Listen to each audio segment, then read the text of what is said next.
technical difficulties on our end, and I'm going to try and share the screen so that you guys can get some of what I'm talking about. Today is the Slice of the Pie episode, and let me see if I can um, make this work for us.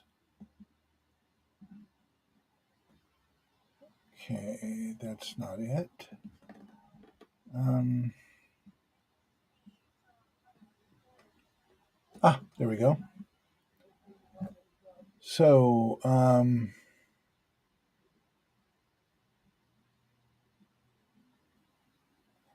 let's see.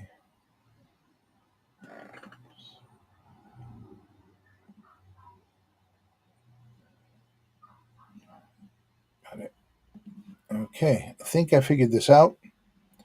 Let me launch it and we will start talking.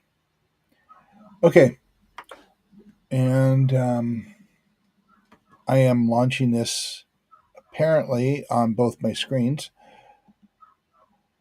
And let me see if I can get this set up so that I can actually do this on my other screen too. Okay, share this. Go. And I'm sorry about the text. It's problematic of what we're doing here. Okay. All right. So when we're talking about our economy, and we're talking, I mean, it seems appropriate. We're going to be doing this in autumn anyhow. So we all start thinking about apple pie and pumpkin pie and the rest of it. As we're thinking about our economy, we tend to think of it as a pie, and we get told how healthy it is and how many jobs get added.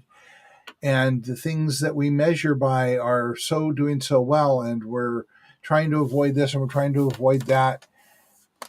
None of that actually tells us what our economy is doing, how it compares to 20 years ago, how it compares to 5 years ago, how it compares to what it was in the past. And the pie slice looks really robust, especially when most of us live in the brown zone there. And so we'll talk about what that is as I move this slide presentation forward. One, maybe. Okay. Let's see what I can do with this.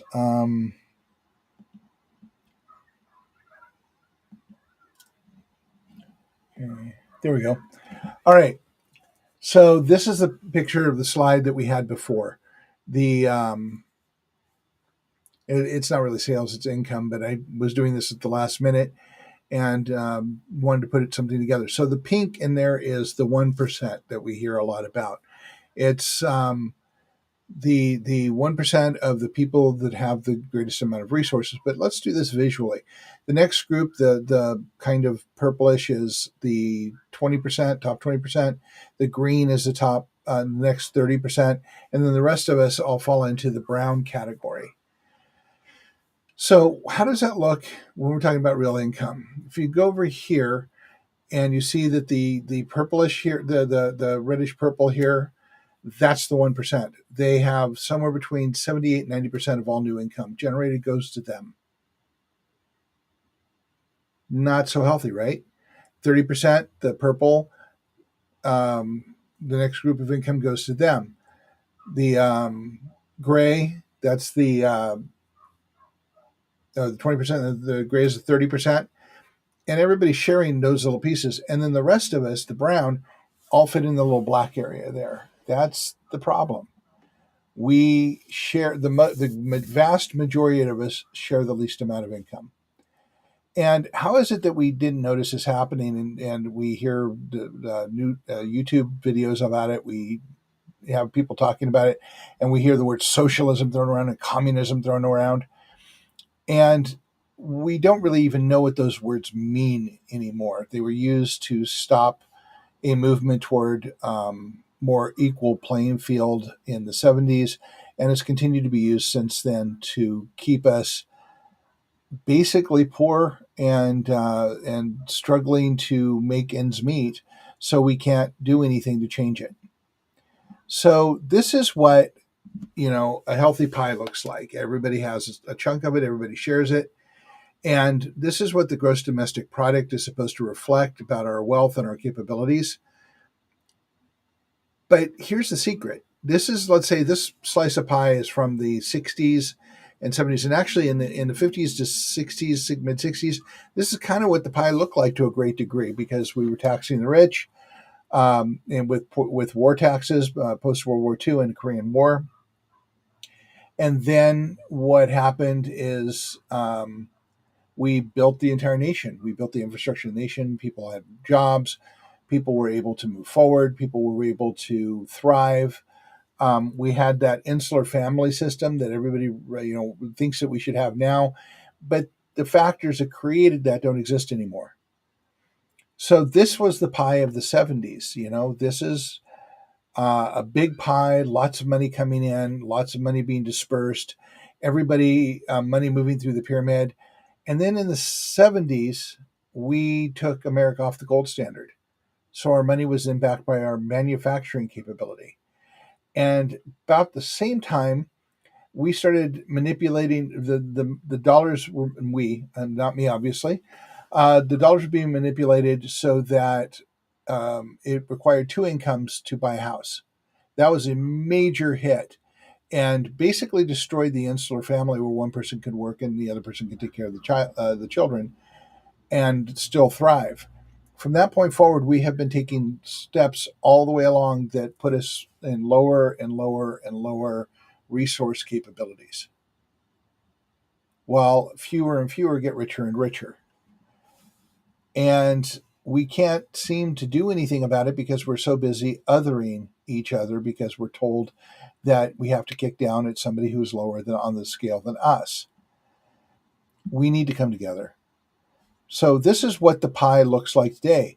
It may sound like we have a really great pie, but this pie is a 12-inch pie.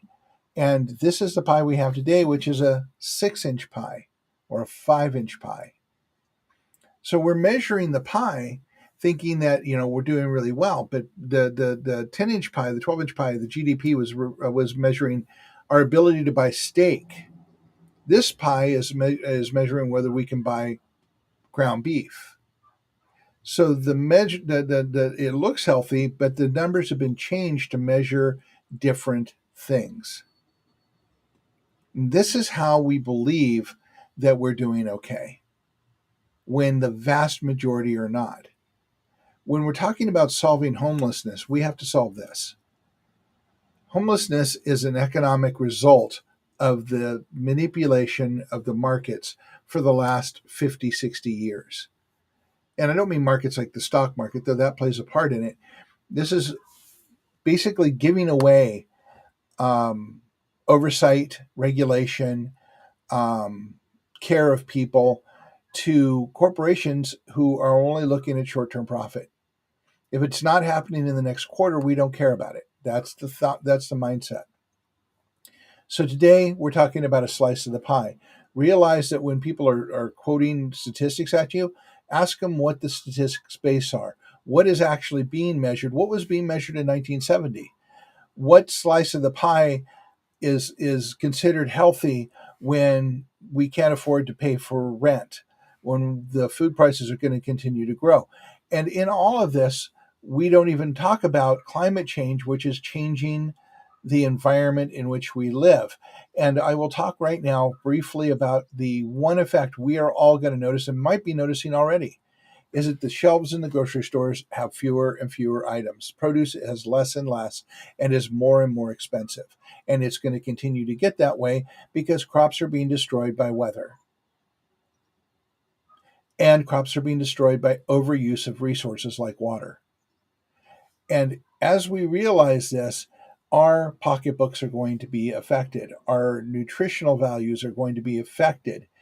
And even the packaged food that you buy in the grocery store, that you throw in the microwave, and the food in the restaurants, all is going to be impacted. Our ability to eat is going to be impacted. So let's start paying attention to the things we require to survive. Let's start getting together and growing gardens. Let's talk about what we need to change to bring a more thriving edge to our community and create the capacity to live and to thrive. Take a look at the Kitsap Resiliency Project page on Facebook. We're going to be talking a lot more. We have a few surprises coming up in the very near future. One is we are going to be creating our own social media presence. We're going to invite people to engage with us to help change this. We are developing resources for neighborhoods where people will come and help you put together gardens in your communities and teach people how to garden. We are working very hard to bring people together that can help each other. And what we're looking for is you to join up and talk to us. Also, we have a few meetings coming up, so keep an eye out for that. And all I can say now is have a wonderful day. And let me try and get out of this without totally destroying what we're doing here. Okay, there we go. Be good to each other. Oh, you were only seeing me. Okay, sorry. It only allows me to see the screen I'm sharing under with that. So I did share the screen, but apparently it didn't go all the way through. Let me try this again, and I'll just you got the idea of it, so I'll just flag through the actual slides. There we go. I'm just going to use the basic here. Share. Can y'all hold on? There we go. Let's say I'm not the one who usually does this. So going back to the beginning, this is the slice that everybody sees. We'll go to the next one. So this is the 1% here, and the next 20%, the next 30%, and then the rest of us. This is, I have to share it twice to get it to share. The rest of us in this one are right here. We share that much of the income. The next 30% share the gray area. The top 30% or top 20% share this area here, and the 1% share this area here. Visually, that's how the economy works. And why is this not going to the next one? Okay. Because I got to do it here. There we go. Nope. There we go. All right. So on this one, this is the 1960s, 1970s. This is what the pie looked like. And then if we go here, this is what the pie is today. Can't see the cursor. Okay, can you see again? You see the slide. The point here is the larger pie is what we had in the 70s, and this is the pie we're seeing today.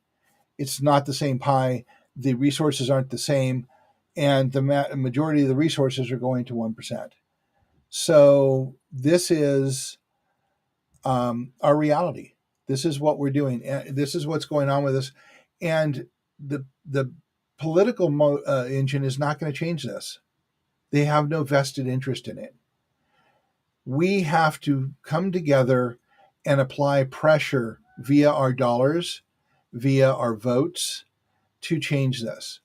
And it seems to be the hardest thing. People think, well, I don't want to talk to my neighbor. And I was watching a show the other day that explained that a lot of people who are activists go online and they find people like them on Facebook and they all talk to each other, but it's not accomplishing anything. Connecting to your neighbors, learning the tools to talk to your neighbors and connect on a benefit for them, like a gardening together to provide food for everybody. That's the only way we're going to create security in the short term, and coming together on human priorities is the only way we're going to secure our future in the long term. That's the only way that we're going to do this. So if somebody else has another way or a magic wand, I've yet to find it, and please share it with me. But the work is really about us connecting with each other. That's how it has to happen. We have canceled our workshops from this time forward because they were we couldn't get the message out to people to help get in a good enough way so people realized that we were trying to give them a tool that they could use.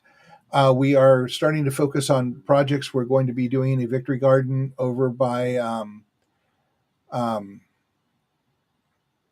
over by the West Side Development Center, and we're going to be giving news about that on Facebook. And we're developing a page on Mighty Networks to get people to engage when they can engage, because we're trying to find a time that works for all of us, and social media is the only way to do that. But we want to have more dedicated social media, not the gray area that Facebook and Twitter and such create. We are going to expand our YouTube channel in the next several months. By the first of the year, we should be doing some pretty amazing things. So stay tuned. We will be back on our normal time, I assume, and our normal interaction with Marwan and myself to model the behavior of talking to someone who may not agree with you and finding consensus. That's what we do every week on Wednesday. Please join us next Wednesday for another round of that. Um, and we will probably revisit this before the end of the year again, and I will have something more less last minute put together. Thank you all, and you have a wonderful day.